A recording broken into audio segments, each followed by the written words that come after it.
Assalamualaikum warahmatullahi wabarakatuh. Salam sejahtera buat sobat sobter dimanapun berada. Semoga kita semua dalam keadaan sehat jasmani dan rohani, tidak kekurangan satu apapun. Amin ya robbal alamin. Bab 41-42. Ye Guan tiba-tiba bergegas keluar, seperti angin kencang. Dan di tangannya, ada belati pendek di beberapa titik. Pelatihan 2 bulan di menara percobaan memungkinkan kecepatannya mencapai kecepatan yang sangat menakutkan.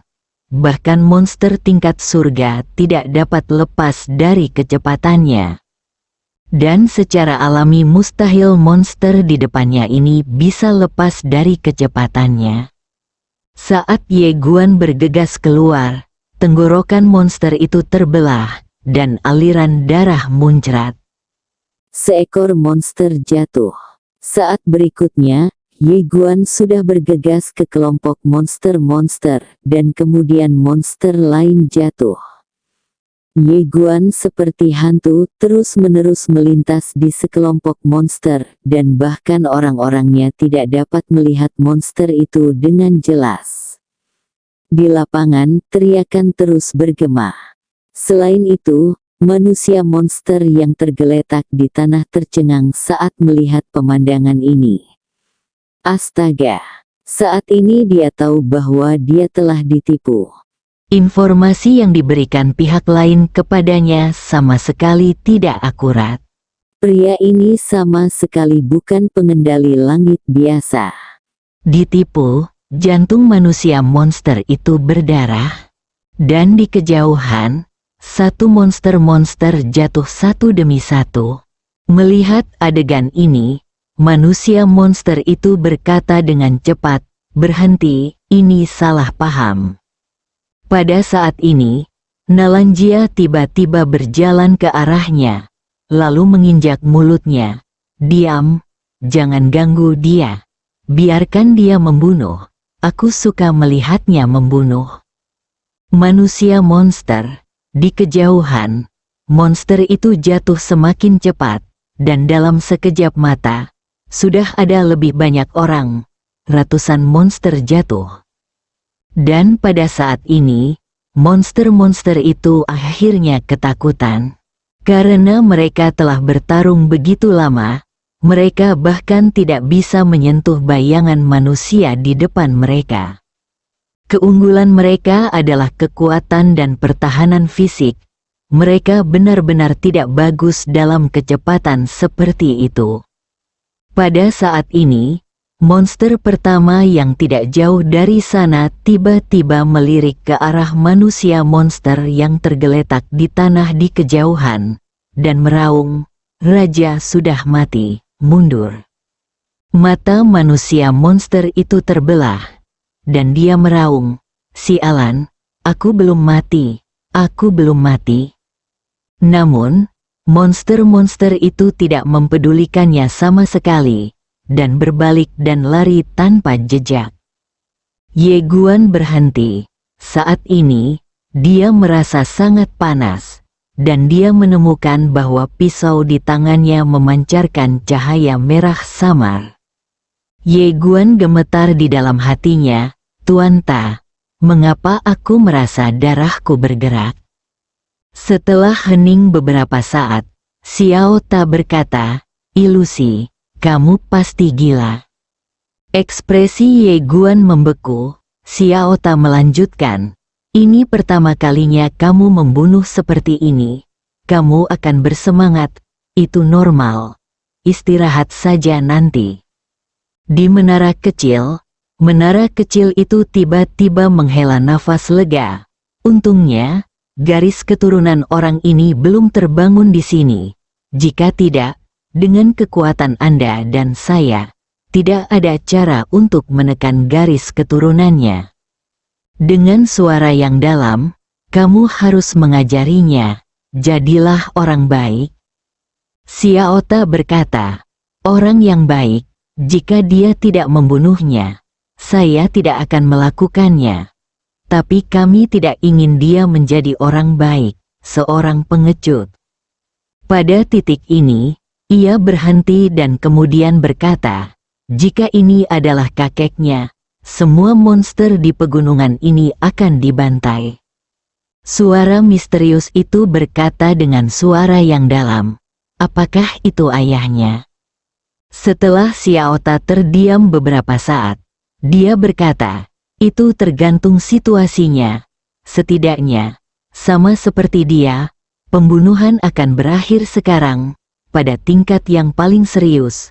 Seluruh dunia atas telah lenyap, lalu masuk ke peta berikutnya.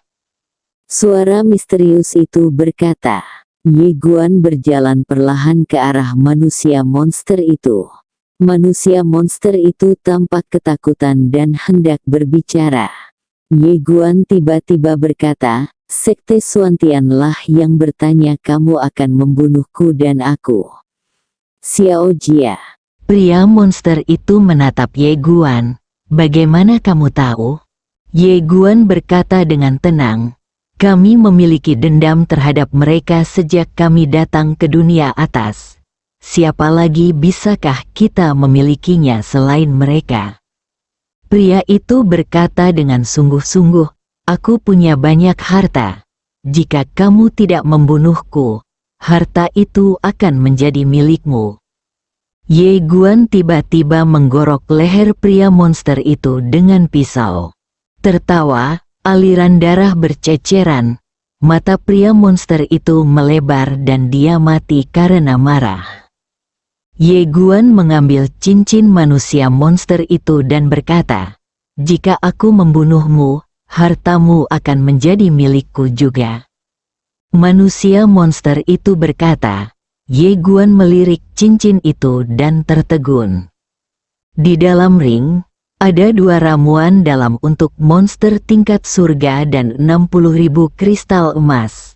Selain itu, ada juga beberapa ramuan dalam untuk monster tingkat rendah. Ye Guan tiba-tiba terkejut. 2 ramuan dalam monster tingkat surga dapat dijual setidaknya dengan harga 200.000 keping, ditambah 60.000 kristal emas dan beberapa ramuan dalam monster tingkat rendah. Kali ini panennya bisa mencapai hampir 300.000 kristal emas. 300.000 keping, uang datang terlalu cepat dari pembunuhan orang dan perampasan harta karun. Ye Guan berkata dengan cepat di dalam hatinya, Tuan Ta, bisakah Anda memberitahu saya secara detail tentang penegakan hukum penangkapan ikan yang Anda ceritakan sebelumnya? Xiao Ta, pada saat ini, Nalanjia tiba-tiba berjalan ke depan Ye Guan. Dia mengeluarkan sapu tangan dan dengan lembut membantu Ye Guan menyeka darah di wajahnya. Ye Guan tercengang. Saat ini, dia sangat dekat dengan Nalanja, dan dia bisa dengan jelas mencium aroma tubuh Nalanja. Melihat Nalanjia cantik di depannya, Ye Guan tiba-tiba menjadi sedikit terganggu. Nalanjia berkata dengan lembut, jangan marah dengan kata-kata orang seperti ini lain kali. Aku tidak peduli. Ye Guan menggelengkan kepalanya. Aku tidak akan melakukannya jika kamu menghinaku. Dan aku tidak akan melakukannya lakukan lebih banyak lagi jika kamu menghinamu. Nalanjia tertawa. Dia berkata, apa yang harus aku lakukan jika aku bertemu seseorang yang tidak bisa dikalahkan? Ye Guan terdiam sejenak, lalu berkata, jika kamu bisa, jika kamu tidak mengalahkanku, kamu akan dipukuli. Tetapi siapapun yang berani menghinamu, bahkan jika kamu tidak bisa mengalahkanku, aku akan mengalahkannya. Nalanjia He berkata dengan lembut, bersabarlah sebentar, laut akan tenang, mundur selangkah. Laut dan langit akan menjadi lebih cerah. Ye Guan menggelengkan kepalanya. Jika orang yang kamu suka dihina secara langsung dan masih menanggungnya, lalu apalagi yang akan aku latih, bukan untuk menjadi kura-kura pedang ninja. Nalan Jialeng memandang Ye Guan, orang yang kamu suka, kamu menyukaiku, Ye? Guan berpikir sejenak, lalu berkata, apakah itu tidak mungkin? Saat dia mengatakan itu, dia mengambil tangan Ye Guan lagi, dan kemudian dengan lembut menyeka darah di tangannya. Ye Guan tiba-tiba bertanya, apakah ini pertama kalinya kamu menyeka darah seorang pria? Nalanjia berkata, kedua kalinya. Nalanjia melirik Ye Guan, pertama kali untuk ayahku. Dia dipukuli dan aku menyeka darahnya. Bukankah begitu? Ye Guan menyeringai. Seharusnya begitu. Seharusnya begitu. Tersenyum, dasar bodoh. Ye Guan tersenyum, lalu dengan cepat mengambil setengah dari jarahan dari Najing dan menaruhnya di tangan Nalanjia. Nalanjia memandang Ye Guan dan berkata, kamu dapat menyimpannya untuk digunakan. Dia dapat melihat bahwa Ye Guan adalah seorang fanatik budidaya dan membutuhkan lebih banyak sumber daya budidaya. Ye Guan menggelengkan kepalanya, kamu memiliki fisik yang istimewa dan membutuhkan sumber daya pelatihan. Nalanjia ingin mengatakan sesuatu yang lain, tapi Ye Guan meletakkan Nalanjia di tangannya, setengah untuk setiap orang, jangan katakan lagi. Langa tersenyum dan berkata oke. Setelah mengatakan itu, dia meletakkan cincin itu. Dan saat ini, tanah di kejauhan tiba-tiba bergetar, seperti gempa bumi. Ye Guan dan Nalanjia tercengang. Mereka berdua berbalik dan melihat di kejauhan, seekor binatang iblis setinggi lebih dari 10 kaki berlari ke arah mereka. Tekanan kuat dapat dirasakan dengan jelas oleh mereka berdua meskipun jarak mereka bermil-mil. Nalanjia berkata dengan suara yang dalam, aku khawatir ini bukan monster abadi setengah langkah. Ye Guan berkata dengan suara yang dalam, lari. Mereka berdua hendak lari, tapi saat ini, Nalanjia tiba-tiba menunjuk ke kejauhan, lihat. Ye Wan melihat sekeliling dan melihat seseorang berlari dengan liar di depan monster itu. Orang ini tidak lain adalah Xiao Ge. Xiao Ge juga melihat Ye Guan dan Nalanjia saat ini. Saat dia melihat mereka berdua, dia langsung gembira dan berteriak dengan liar, saudara Ye, tolong. Tolong. Sial, tolong cepat. Aku. Berkeliling dan lari. Melihat adegan ini, Xiao Ge tertegun. Saat berikutnya, dia gemetar, kakak Ye, saudaraku yang baik. Kakak, aku saudaramu Xiao Ge. Berlari. Harus lari. Binatang iblis tingkat setengah abadi, dan ada sekelompok binatang iblis di belakangnya, siapa yang bisa menahan ini? Ketiganya meningkatkan kecepatannya hingga ekstrim saat ini. Untungnya, monster itu tidak terlalu cepat. Segera, mereka bertiga semakin dekat ke bendera. Namun, kelompok monster itu tidak punya niat untuk berhenti. Melihat adegan ini, wajah Ye Guan menjadi gelap. Apa yang dilakukan Xiao Ge hingga membiarkan monster ini mengejarnya seumur hidupnya? Setelah beberapa saat, Ye Guan dan yang lainnya berlari ke platform batu. Di platform batu itu ada bendera Akademi Guanxuan. Dan di depan platform batu ada 5 orang. Ketiga orang Qingzu ada di sini. Suami kiri dari Yunzu juga ada di sana. Ada orang lain, seorang pria, mengenakan jubah abu-abu bersih, duduk di atas batu besar di dekatnya, memegang sebatang rumput liar di mulutnya, tampak sedikit ceroboh. Ketika mereka melihat Ye Guan dan 3 lainnya, mata 5 orang di ruangan itu tertuju pada mereka. Dan segera, kelima orang itu melihat ke belakang Ye Guan dan yang lainnya. Ketika mereka melihat sekelompok monster, beberapa orang mengerutkan kening. Ye Guan berbalik dan melihat ke arah sekelompok monster-monster. Ketika dia melihat sekelompok monster-monster mengejar mereka, wajahnya tiba-tiba menjadi gelap. "Apa yang kamu lakukan?" Xiao Ge gemetar. Dia berkata dengan suara rendah, "Sungguh menyedihkan apa yang bisa saya lakukan.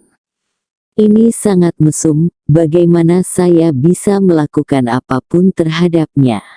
Ye Guan berkata dengan sungguh-sungguh, "Dia akan mengejarmu sampai mati." Xiao Ge tertegun, lalu segera mengeluarkannya.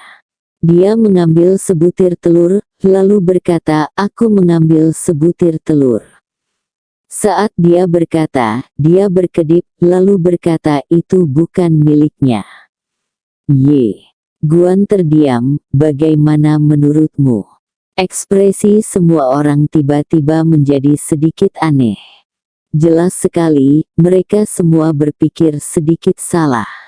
Pikiran yang tidak murni. Pada saat ini, binatang iblis itu segera berhenti. Ia menatap Ye Guan dengan tatapan tajam di matanya. Sekelompok monster di belakangnya juga berhenti di tempatnya saat ini. Ye Guan menatap monster itu, "Ini adalah kesalahpahaman." Monster itu mencibir, "Kamu mengambil telurku, dan sekarang kamu mengancamku, dan kamu mengatakan kepadaku bahwa itu adalah kesalahpahaman. Tidakkah menurutmu ini konyol?" Ye Guan berpikir sejenak, lalu berkata, "Aku akan bertarung denganmu.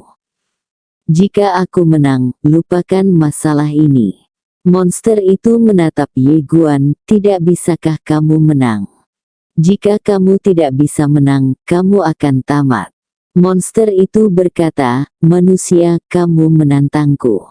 Sebagai raja, aku harus menerima tantanganmu. Seperti yang kamu katakan, jika kamu mengalahkanku, lupakan telurnya. Tetapi jika kamu kalah, kamu dan temanmu akan mati." Ye Jian mengangguk, "Oke."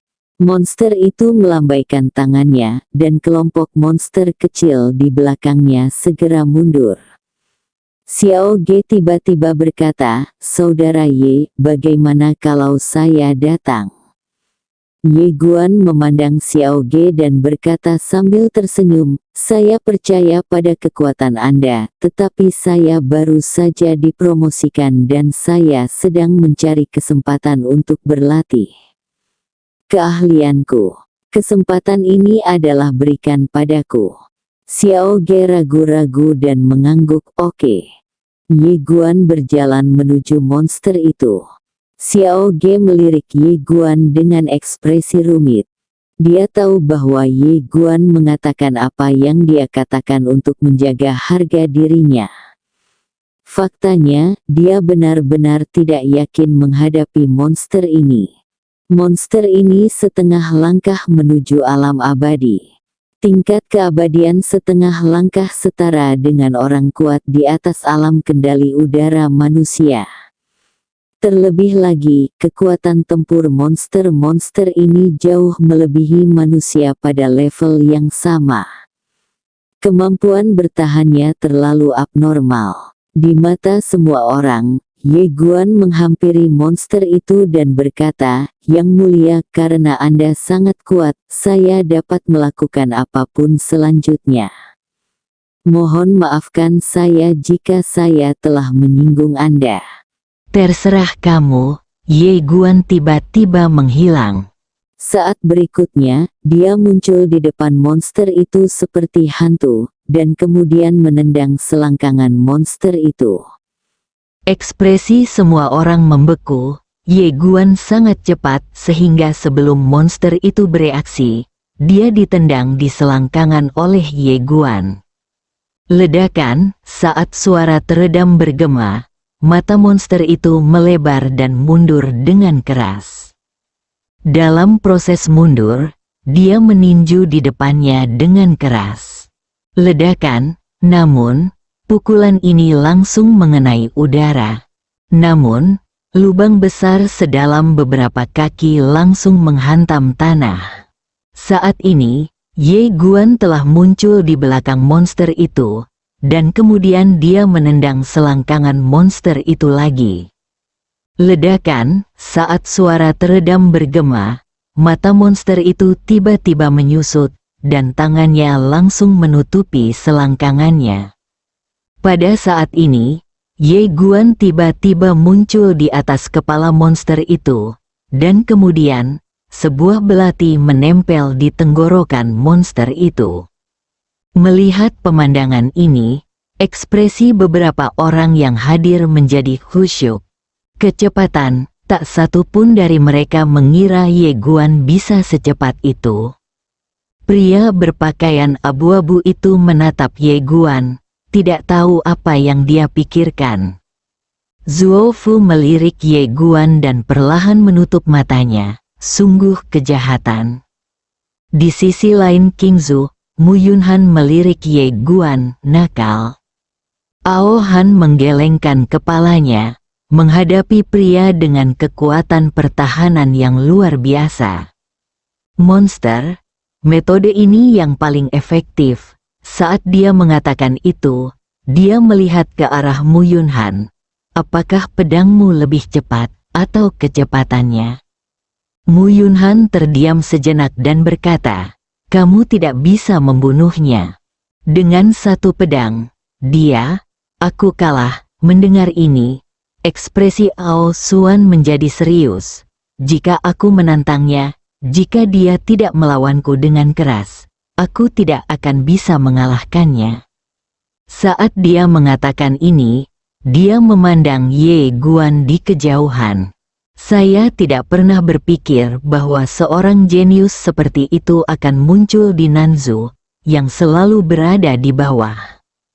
Di kejauhan, Ye Guan tidak membunuh monster itu telur di tanah. Tuan, ini telurmu. Monster itu menatap Ye Guan. Kecepatanmu tidak normal. Setelah terdiam lama, monster-monster itu menyimpan telurnya. Lalu berkata, aku bersedia mengaku kalah. Ayo selesaikan dendam kita. Monster-monster. Di tempatnya, Ye Guan tetap diam. Kecepatan. Dia menemukan bahwa ketika kecepatan mencapai ekstrim, sebenarnya tidak ada solusi, disayangkan. Sayangnya monster ini masih belum cukup kuat untuk dia bertarung dengan gembira. Sejak mengalahkan bayangan di lantai 9 menara percobaan, dia belum pernah bertemu lawan yang memberinya perasaan krisis. Tampaknya memikirkan sesuatu, Ye Guan berbalik dan memandang Anmu di King Zhu di kejauhan. Merasakan tatapan Ye Guan, pria berpakaian abu-abu di sampingnya tiba-tiba memiliki senyuman lucu di bibirnya. Di samping Anmu, Ao Han tiba-tiba tersenyum dan berkata, Anmu, dia sedang melihatmu. Orang ini ingin menantangmu, haha. Anmu melirik ke arah Ye Guan, lalu perlahan menutup matanya dan berkata, ini bukan medan perangku. Ao Suan tersenyum dan berkata, dimengerti. Tanda seru. Tiongkok dunia tengah adalah medan perangmu. Meskipun orang ini sangat kuat, itu masih jauh dari cukup untuk menantangmu. Kepalanya sedikit, entah itu dia atau Zuo Fu. Target mereka kali ini adalah aku, yang membuktikan bahwa mereka memiliki kepercayaan diri ini. Aku tidak akan meremehkan salah satu dari mereka, karena meremehkan lawan adalah perilaku yang sangat bodoh. Berbicara, dia melirik ke arah Ye Guan di kejauhan, sama seperti saat ini. Jika dia tidak mengungkapkan kekuatannya, saat kamu bertarung dengannya, kecepatannya akan cukup untuk mengalahkanmu tanpa kemampuan untuk melawan. Alasan kenapa monster tingkat keabadian dikalahkan begitu cepat karena dia tidak cukup memperhatikan lawannya. Ao Suan mengangguk. Aku mengerti. Anmu perlahan menutup matanya. King Zhu telah memenangkan kehormatan hampir 1000 tahun. Pendeta akan menjaga. Jika Tuhan menghalangi saya akan membunuh Tuhan. Jika Buddha menghalangi saya akan membunuh Buddha, bersambung.